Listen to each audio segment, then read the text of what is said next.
Welcome back to the Inside Athletic Training Podcast. This week on the show, we're launching our second installment of Tales of the Tape, the Sports Medicine series. If you haven't checked out our first series that shares incredible detail about Tommy John surgery, rehab, and recovery, check that out wherever you get your podcasts. Our new series on the Youth Arm Health Epidemic in America continues today with Episode 2.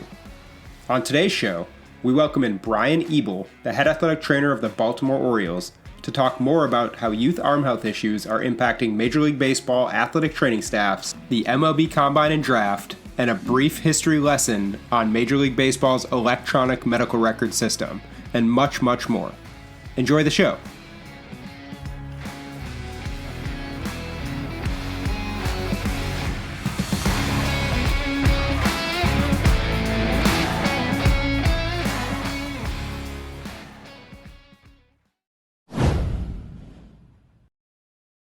Welcome to Inside Athletic Training and another edition of Tales of the Tape.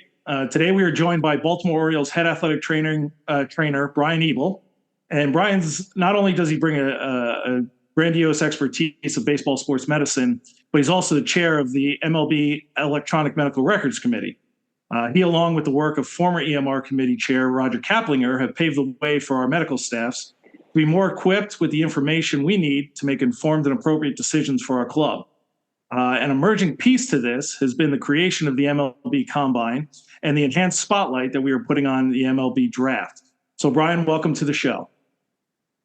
Thanks, Corey. Thanks for having me. I appreciate it. Great being here with you.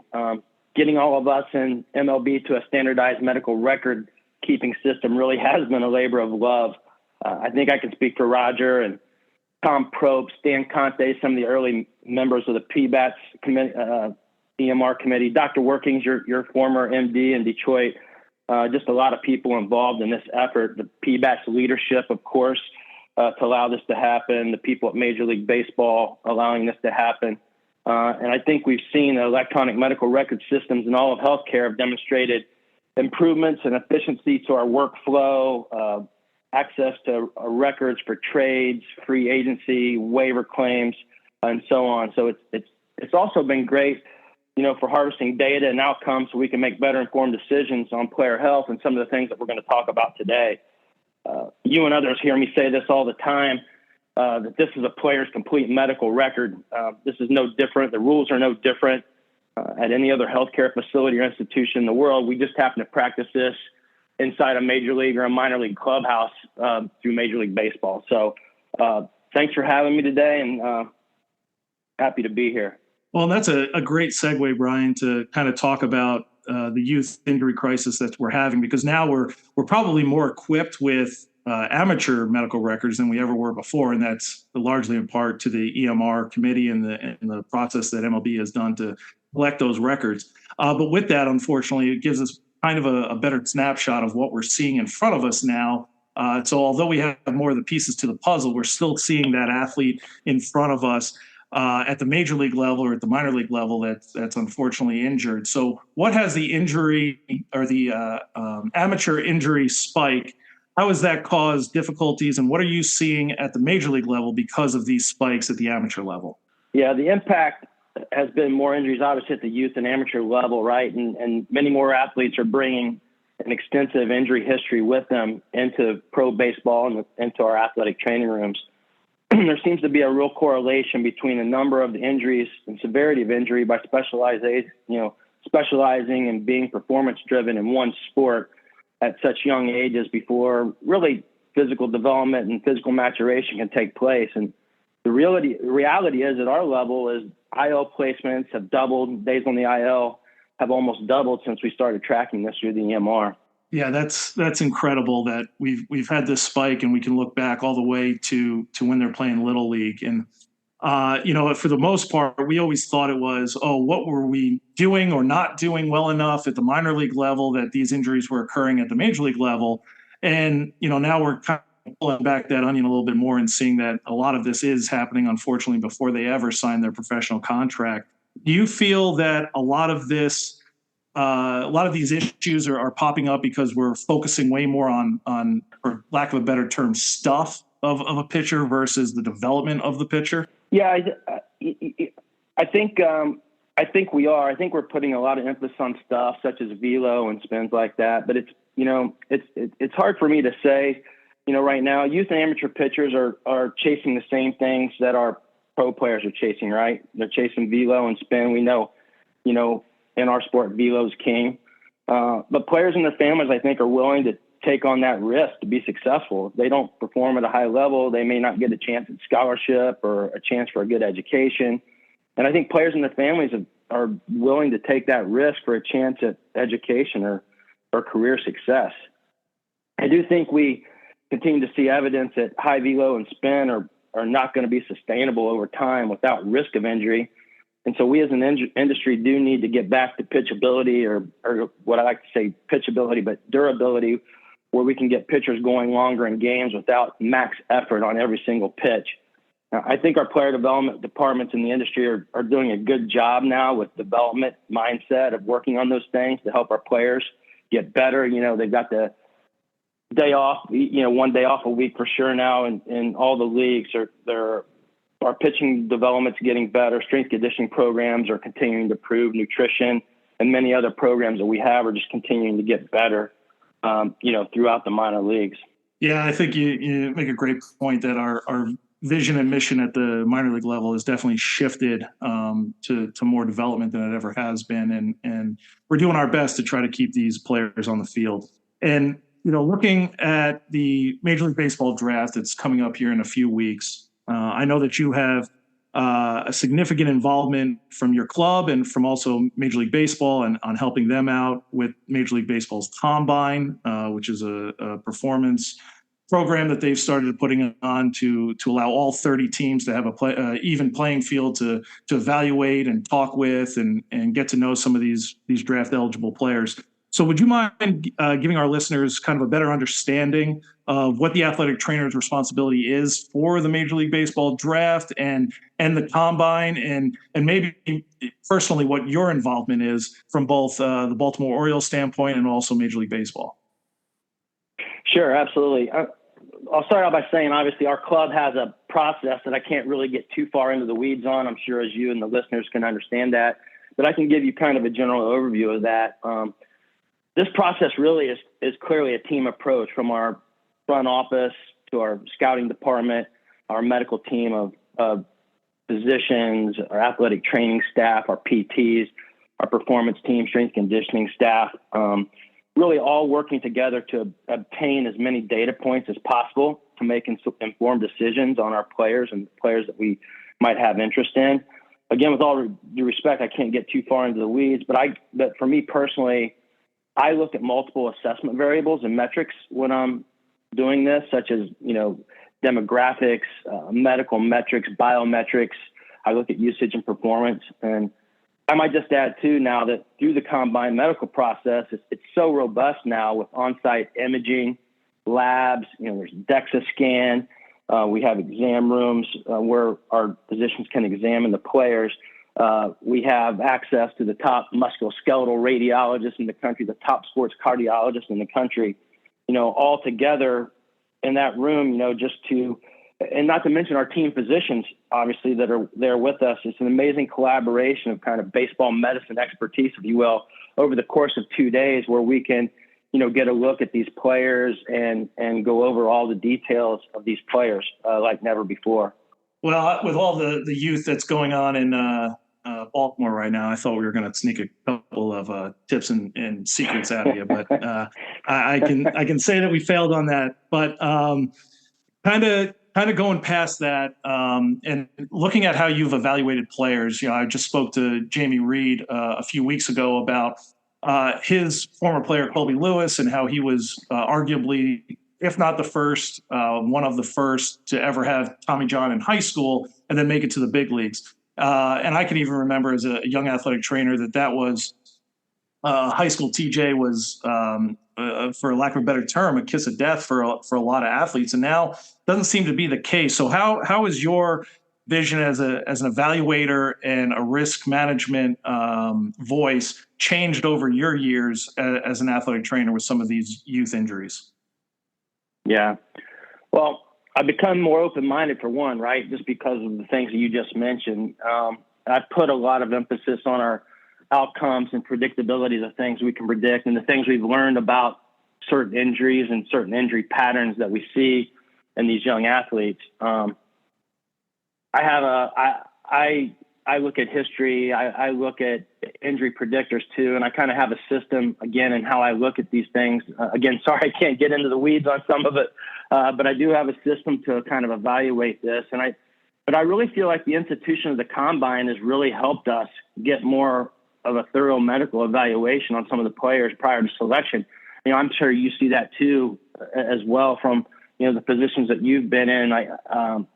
More times than not, I think I may have had limited information on a player and put a higher risk on a player early on, and then going into the combine, maybe with all the assessments and all the testing and things that we can do there, maybe lowered my risk in probably more cases than not, lowered my risk assessment based on more precise medical info and being able to gather more info at the combine. So the combine in that regard has been extremely helpful in this, honestly, a game changer in terms of medical risk assessment for me. It's a great point. If I've heard Dr. Meister say it once, I've heard him say it 1,000 times, that we treat the patient, not the picture. And when you're player facing, it's such a different observation than what you're just possibly reading on a piece of paper in a scan. So the combine has definitely opened our eyes to that.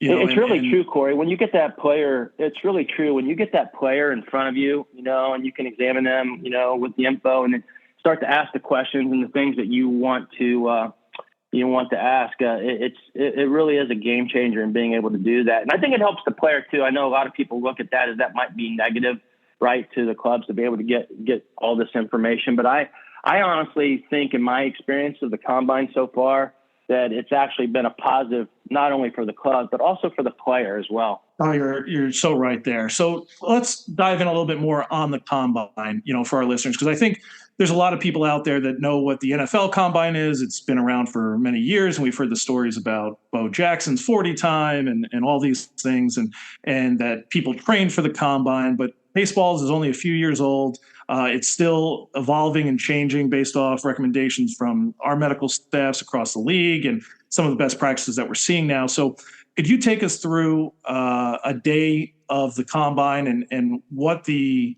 activities are and what is actually happening for these players and what the teams are diving in on? Well, there's multiple portions, as you know, of the combine in of itself. There's an on-field portion that takes place over at the stadium, where you can actually watch players take batting practice, the players that opt into that part of the combine, so you can actually physically watch some of them if they've opted into that part.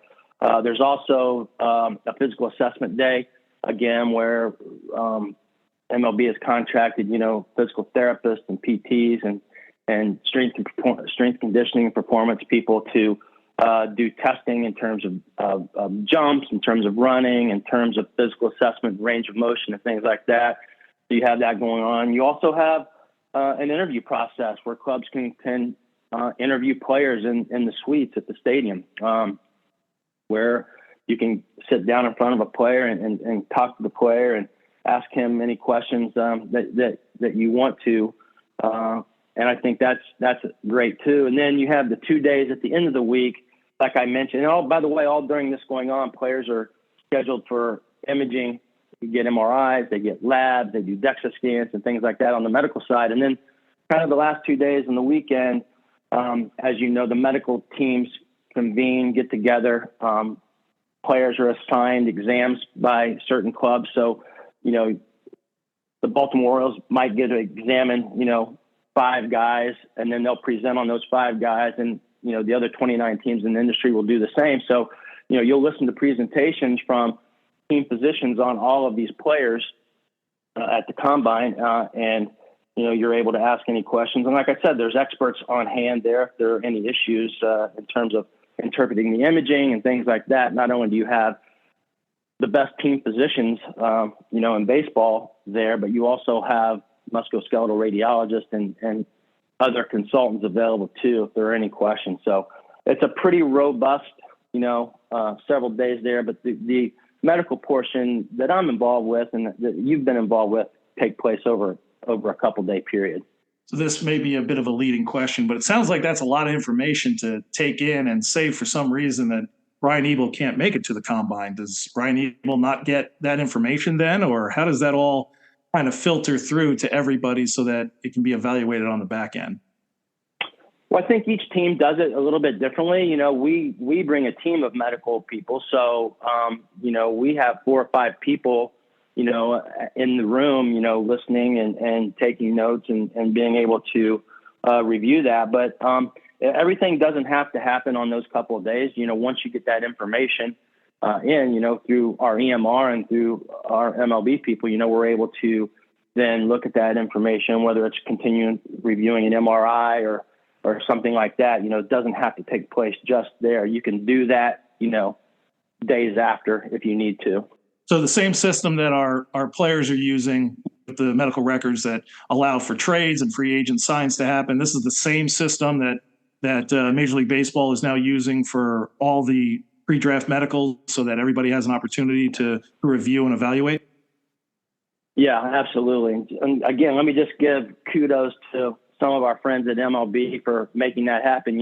Kevin Ma, Liz Aber, Helen Casey, John D'Angelo and his staff, others just do a phenomenal job, and a lot of work, actually utilizing some former athletic trainers, I think that used to work in baseball, that have good experience with the EMR as well. I think they contract them as well to help out, but they just do a phenomenal job getting all that information in to the system for all of the teams to be able to review. Yeah, they really do. And I know all those people that you just mentioned, and they're all unbelievably hardworking individuals to make everything safer and more appropriate for our players and our decision making. And we really couldn't do it without those people at MLB. One other thing I want to kind of touch on is, because we have so many athletic trainers that might not be working in professional baseball and maybe athletic training students, I want to get your thoughts on the importance of really driving home record keeping and appropriate medical record keeping for all those clinicians out there, because we're now seeing that their notes matter on our end, because we're reviewing these records and helping make decisions for our clubs. So what kind of message would you give that young athletic trainer that, and again, I can speak for myself saying that record keeping was the furthest thing I wanted to do when I was a 20-year-old athletic training student. I didn't know the purpose of it. I didn't know the reason for it. Now I look back and go, boy, I'm glad I got good at it later on in my career, because it is so important and vital. So what would your message be to those clinicians out there that are treating and working with these possible drafted players and records that we're looking at now? Yeah, no doubt. That's a good point, Corey. But I'm going to start out repeating myself like I did at the top of this thing a little bit. I just remember, number one, this is the player's official health, their official medical record. And that's so important to know, because this is an official record. Your notes should create a consistent and unbiased record for the event of the most complex issues. Not only that, but this is the framework that links the treatment plan that you have for the player, the athlete, and the reason for seeking their care. That should mean that anyone who reads your note can clearly understand the rationale and the relevance of the care provided to that patient. And that's so important. And I kind of have some pearls that I share I go over this every spring training, in an in-service with all of our athletic trainers here with the Orioles, and kind of some pearls for note keeping and note writing. And I'll just share them with you here for a second, if you don't mind. I tell my crew all the time, no absolute terminology, refrain from using always and never. Make sure you're checking your spelling, your grammar. Make sure you proofread every note every day. And then always change something in your note daily. I don't know if athletic trainers out there listening have the ability to clone notes like we do, but you need to change something in your note every single day. You need to be able to change something, because something has changed, with your patient every day. I always tell my staff, write every note as if you're going to court or going to a deposition. Be clear. Don't leave any room for multiple interpretation. Be complete, concise, be accurate. Don't get really wordy. And I always like to get quotes from players. I always like to tell athletic trainers out there, get a quote from the player and put it in their exact words of how they're feeling that day or how they did in an activity or function that day. I think that's really important, to get that quote from them on how they're feeling and see how they're progressing. You need to document how specific interventions have resulted in progress towards your functional goals.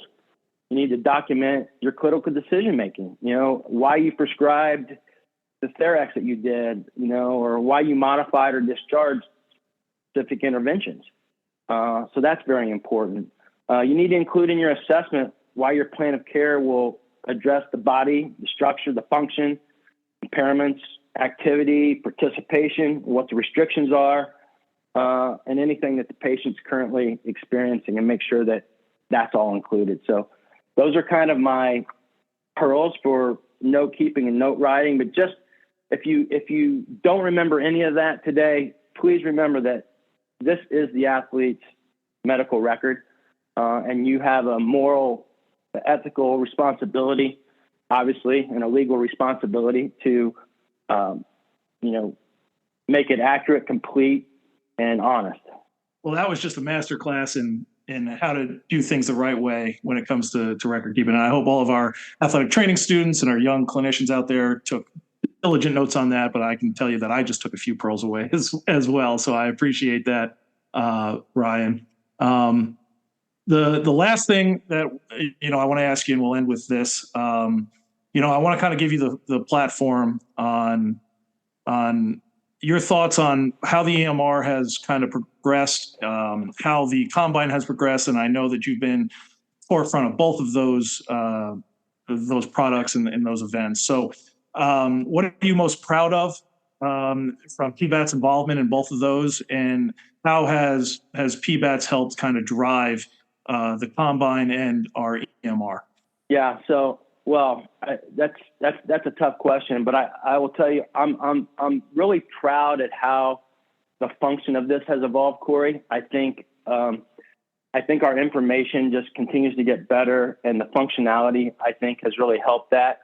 I'm kind of proud of our minimum standards that have established that have allowed all of us in the league to kind of do things the same and to have this standardized record keeping so that we can harvest data for these important things that we need to know about. We need to know about timeline, and we need to continue to evolve and get better at it, but we need to know about, timelines of, I know we've been talking a lot about UCL injuries and things, but we need to know how long a grade 2 hamstring takes in the major leagues. And we have that information. That information is available now through just better record keeping in the EMR. So I really like how that has evolved and where we're going there and where we're able to get that information, whether it be concussions, right, and things like that. We continue to learn from all of that information and all of that data that we get from our EMR. Oblique strains, we could go on and on to every body part, but, people ask all the time, how long does it take for a hitter to come back from a grade 2 oblique strain? And we're able to clearly see that now in our EMR and how that's evolved and how we're better to treat injuries now that we know that, and be able to work backwards on timelines and return to play. So I think that continues to get better.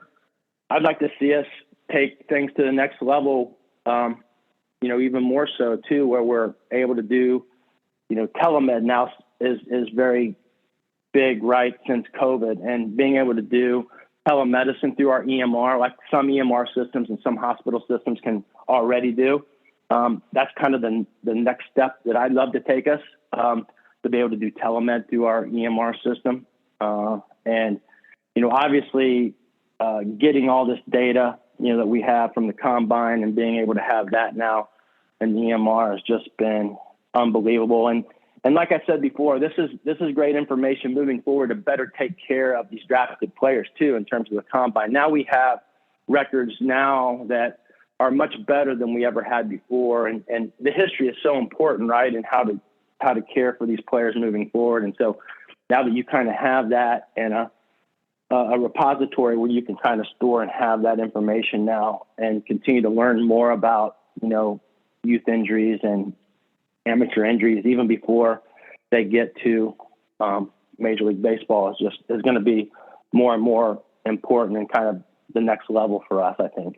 Yeah, that's great, Brian. Well, we really do appreciate your time and your expertise in this space. This has been an outstanding conversation, and a lot of pearls came from this, and a lot of actionables, and a great history lesson on how we've gotten to where we've gotten to. And I want to wish you and the Orioles best of luck in the draft and the rest of the season. And again, thank you for your time.